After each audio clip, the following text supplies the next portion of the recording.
So, let's say, for the sake of storytelling, you got this world. It's a singular little ball surrounded by different land masses and different oceans. It has a vast um,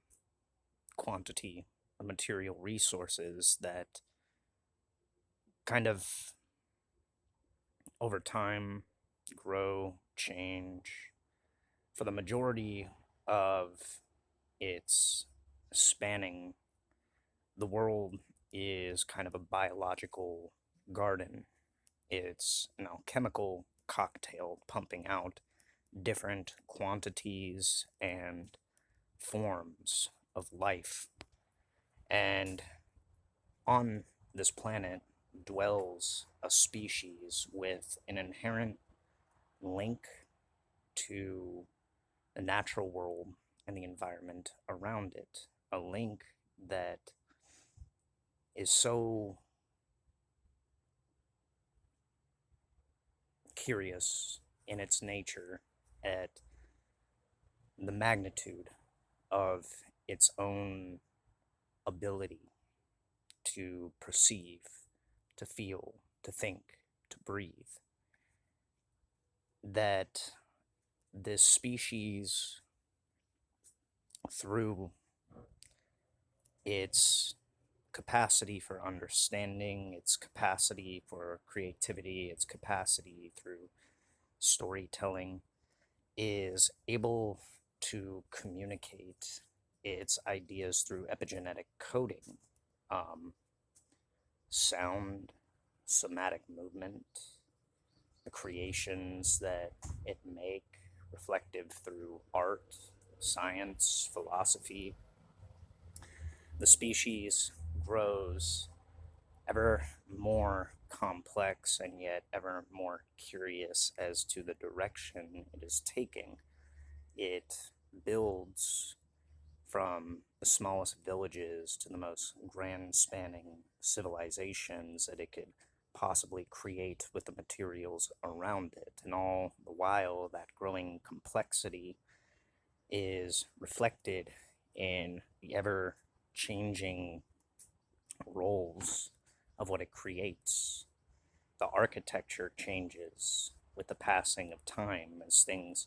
become more advanced. But over time, there are growing differentiations and paths and pools of influence that draw different groupings into various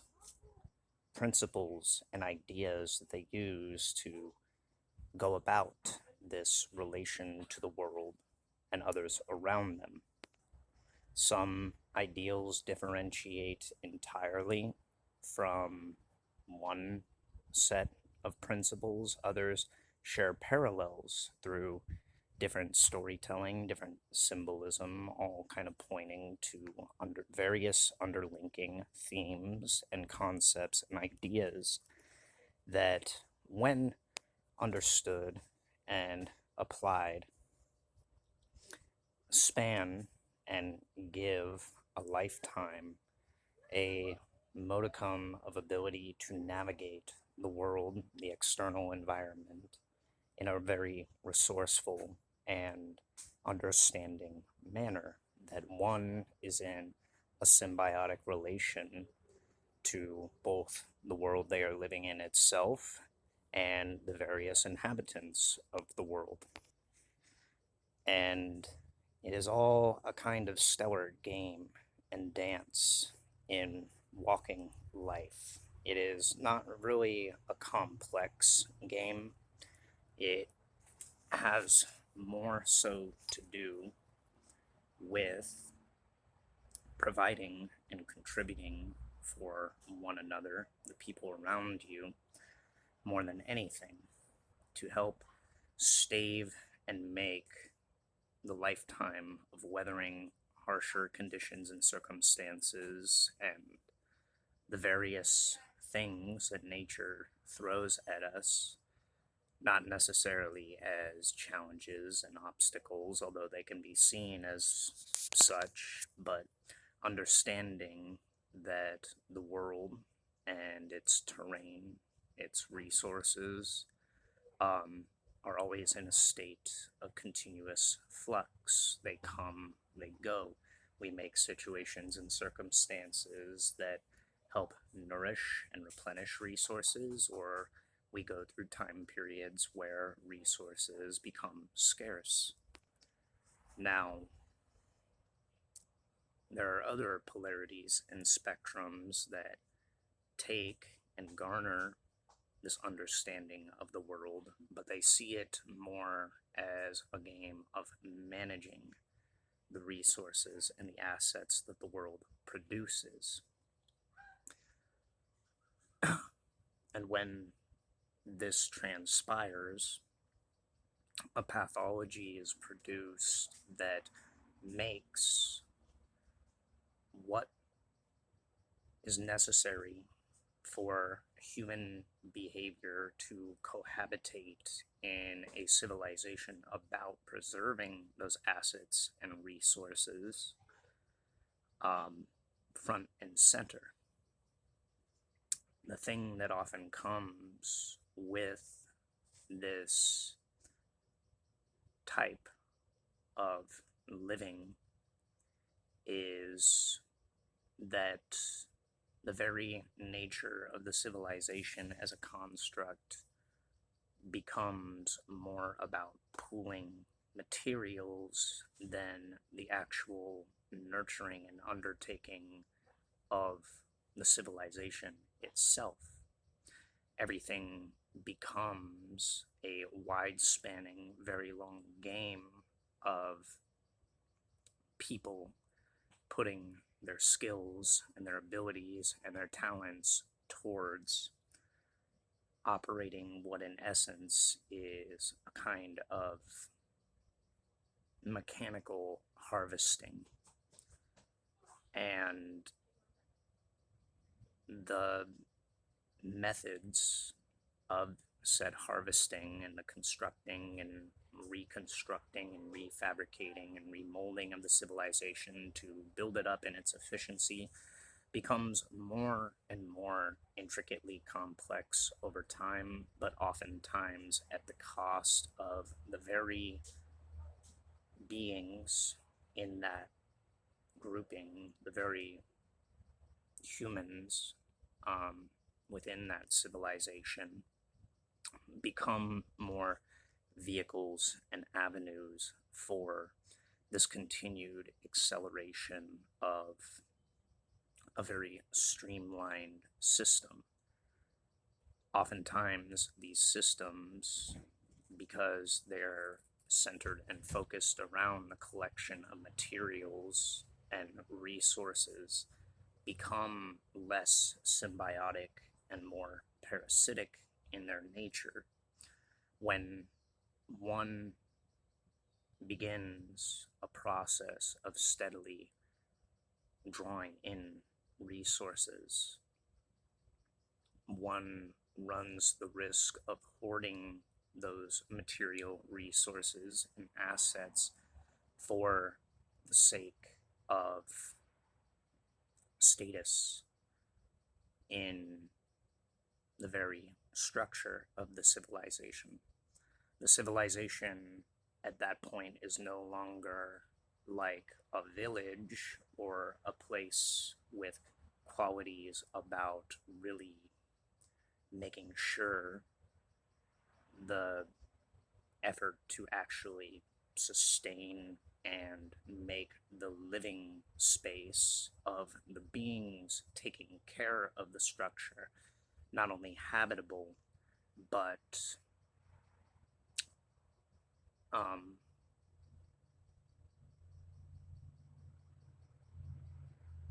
non-hostile or composed place where there is a level of camaraderie or community or the effective ability to see eye to eye. what happens is a civilization over time becomes so progressively mechanical that everyone falls into a role and a personification of a role that entirely becomes a pathological mechanical function within the structure of the civilization. And you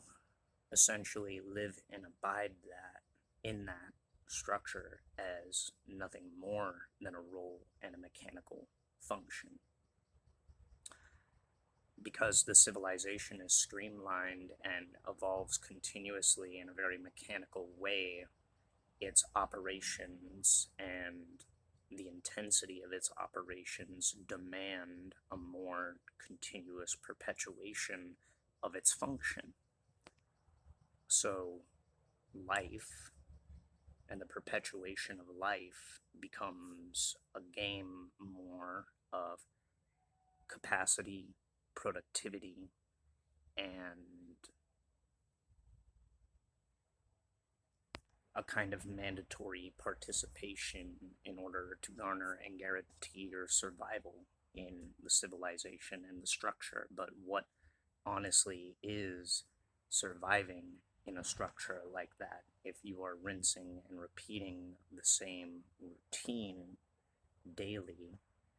it in itself is kind of like a corrupted, methodical practice of simply acting out and abiding in the civilization as a mechanized resource, wearing a mask, wearing the fabric of what makes a human being,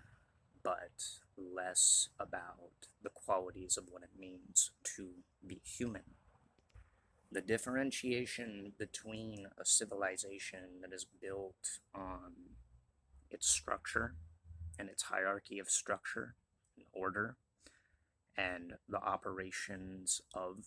the functions of its structure, and a civilization that is more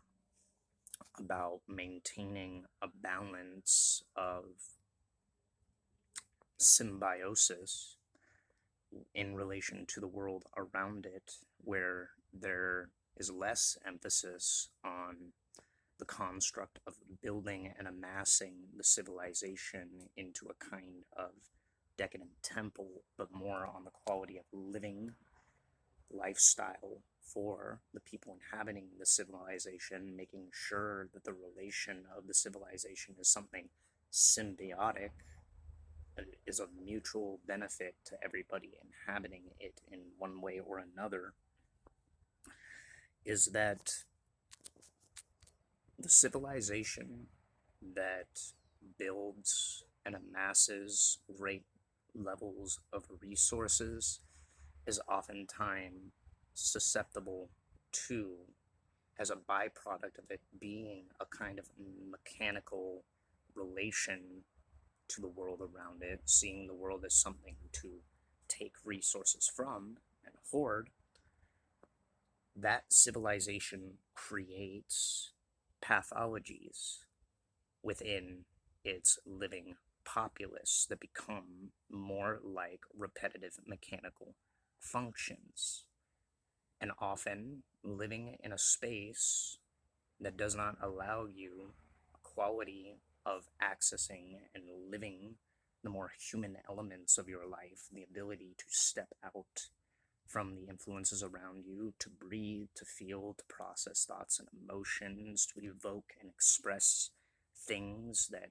root in that entire experience of being a living organism, living in a methodically repetitive structure of producing a mechanical action repetitively for a prolonged period of time builds habit, which is not a negative,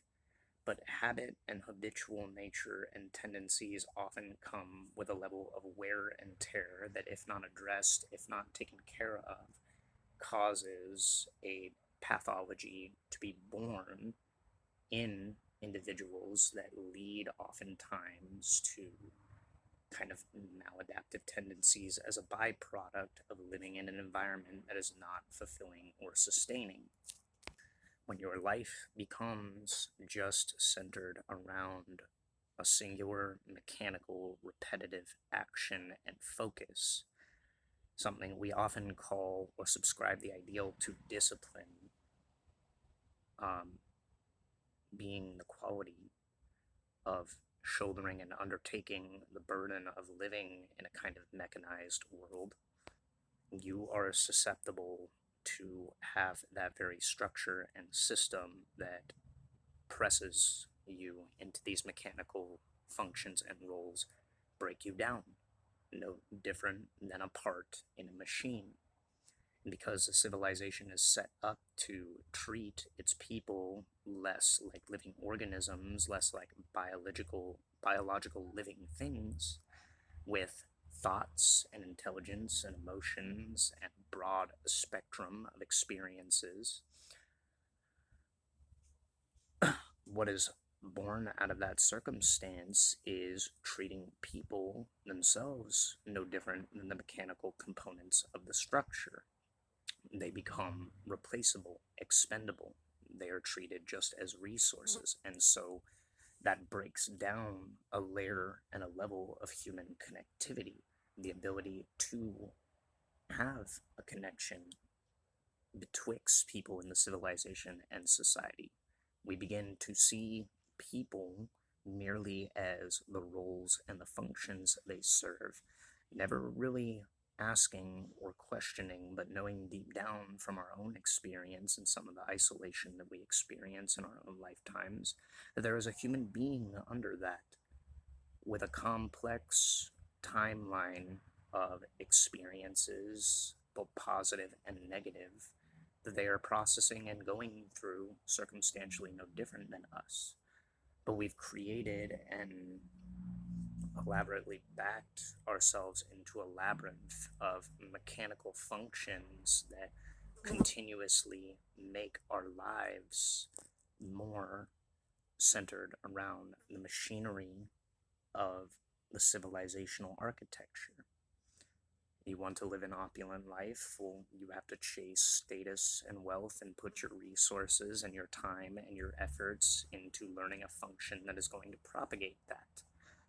You want to live a more outgoing and leisurely life? Well, you still have to pay for that lifestyle and operate and facilitate, in a way, a modicum of income that circumstantially is going to require you to still possess certain skills and abilities that the civilization deems more a necessity, more a commodity, more something that can be monetized. If not, you're observed and seen just as a burden on the very civilization itself, which is ironic because the whole purpose of living and dwelling within a civilization is to kind of actively have a place that is, by its nature, more nurturing and symbiotic and allows and facilitates with relative ease a level of going about one's life, performing various roles and circumstances as needed, but ultimately lifting everyone up collectively as a result of those actions undertaken. So the village setting, it's not really a weight and measure of the complexity of the civilization itself. It's not necessarily about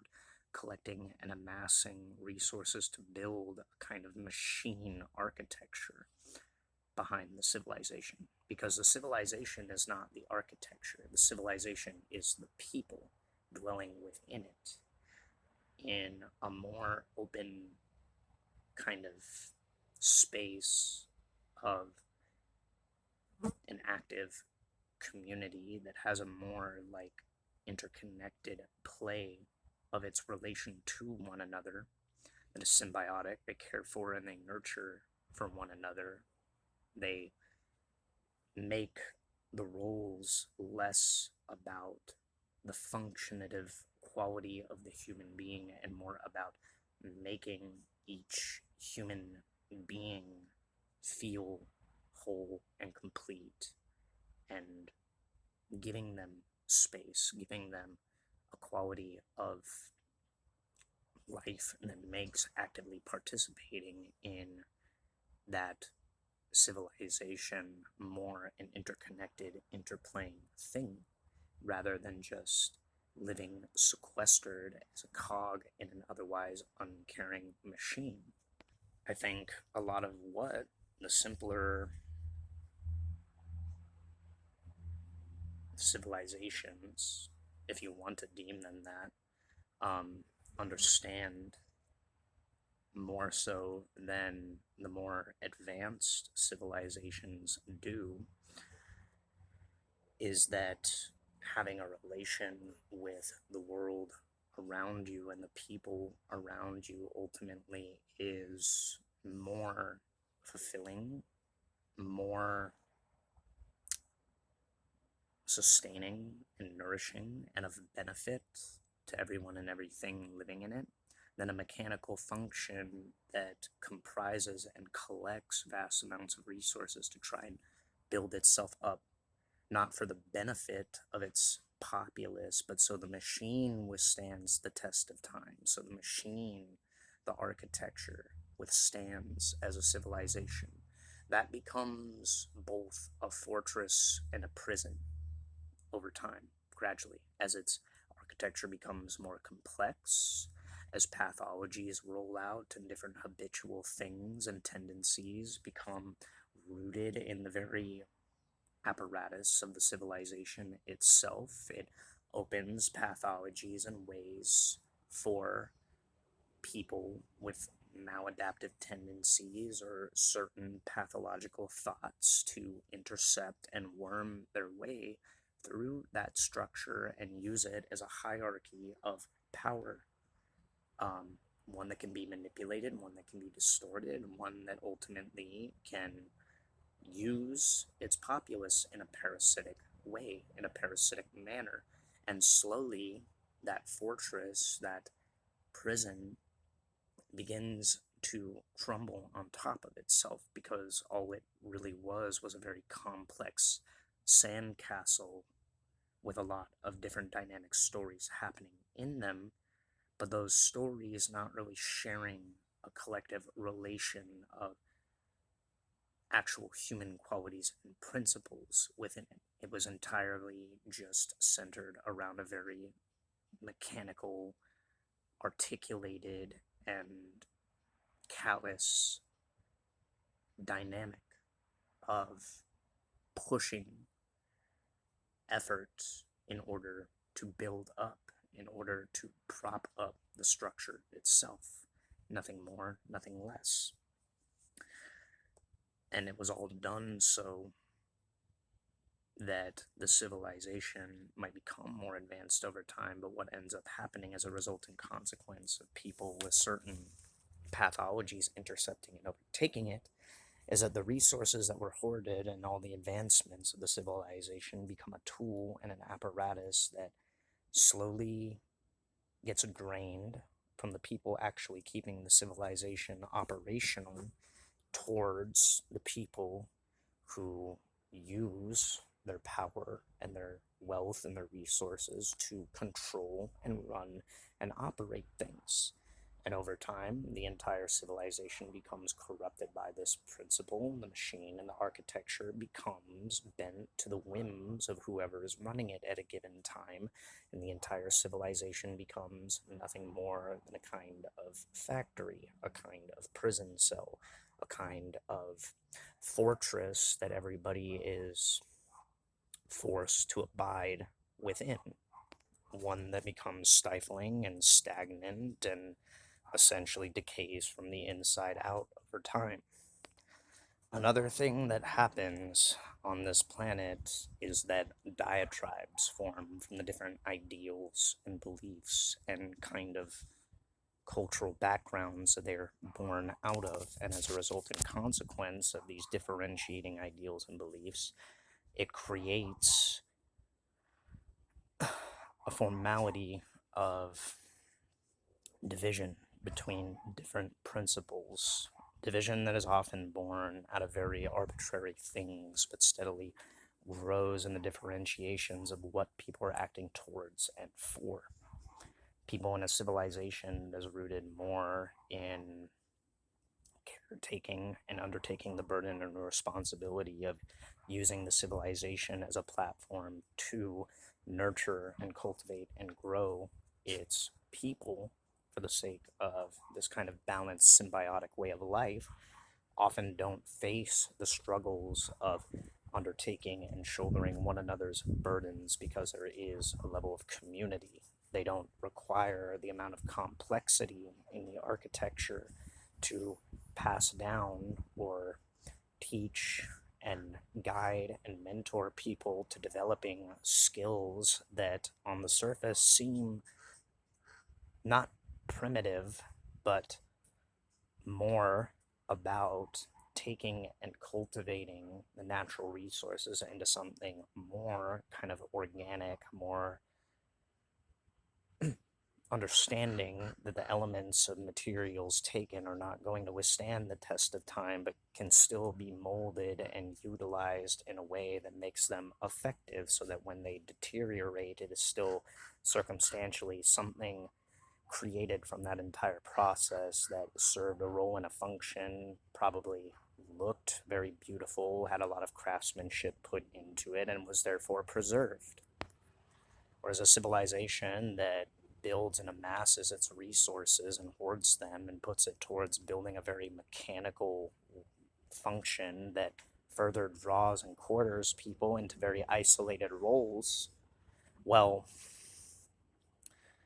the function of that civilization becomes a quality of this repetitive circumstance of providing a very mechanical function to an architecture that is, by its nature, an apparatus. One that breaks down, one that wears and tears, one that not only replaces the functionality of its people and populace to streamline and make it more productive, but ultimately makes it more challenging and complex when you don't have the very people around pushed out of their functions and roles to pass down and guide and nurture and facilitate people with the abilities to keep that architecture running. Foundationally, it collapses from the inside out because the people are no longer the focus. The productivity and the collection and accumulation of more resources and the quantity of products being put out is the focus. Everything being treated as a product, a byproduct of function, slowly goes pathologically into the role of just producing things that stave off the test of time. But time wears and erodes all things down, and if it's quality or quantity being put over quality, if it's productivity being put on actual substance, on actual understanding, actual use, not only are the products themselves most likely going to be produced to be cheap, inefficient, ineffective, they deteriorate at a rapidly accelerated rate for the function of just moving on to the next thing. Well, the civilization is going to eat through its resources at an accelerated rate. It's going to try and demand more, and it's going to even further press and push its very people into more mechanical and dehumanized functions and roles. And unfortunately, what happens is a civilization steadily over time de-evolves from a pathology of where things used to make sense to entirely being arbitrary mechanical functions, just factory workers, just drones. And oftentimes those civilizations become more rooted deeply in collections of all these individual experiences that have no community, resorting to more outright volatility and inevitably barbarism because the people themselves were not the focus of the civilization. The people themselves, the very beings that cultivate the civilization were never what the civilization was about. They were just a mechanical function that the civilization grew through for the benefits of a few guiding hands. And the structure crumbles and collapses and decays as it becomes more apparent and abundant in that complex civilization that it all was pathologically set up to be about using people in a kind of parasitism, using the functions and the roles of people as a kind of mechanized construct to amass what ultimately wasn't a civilization to begin with, really, but just a base of operations for people seeking a hierarchy or a hierarchical structure of power. The civilization devolves into a hive. The civilization becomes a very demagogic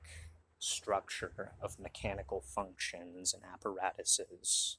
becomes steeped in bureaucracy, it becomes embroiled in ideological conflicts, so polarizing that nothing ever adequately gets done because the views are too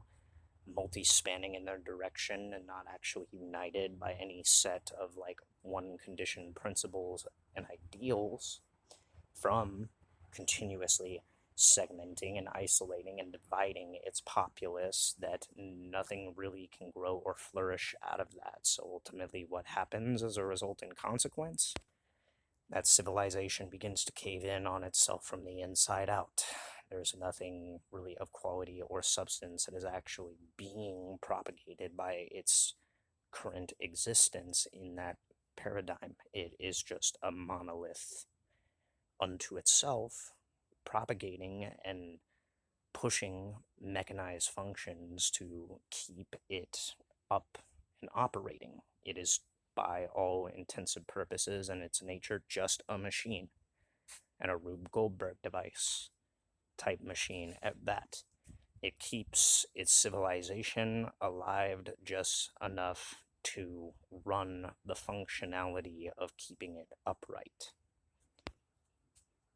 The civilization has traded its roles and its principles and a lot of its human capacity for purely arbitrary mechanical functions that in return are promised various swaths of influence, power, status, dominion in that mechanical architecture. But fallacy in that is, A, there's limited spaces in that, so there's no way that everyone thrives and prospers out of a system like that. And B, the pathologies of the very people that intercept and begin to play a role in changing that architecture often manipulate and distort that very architecture and end up going back on the things that they promise.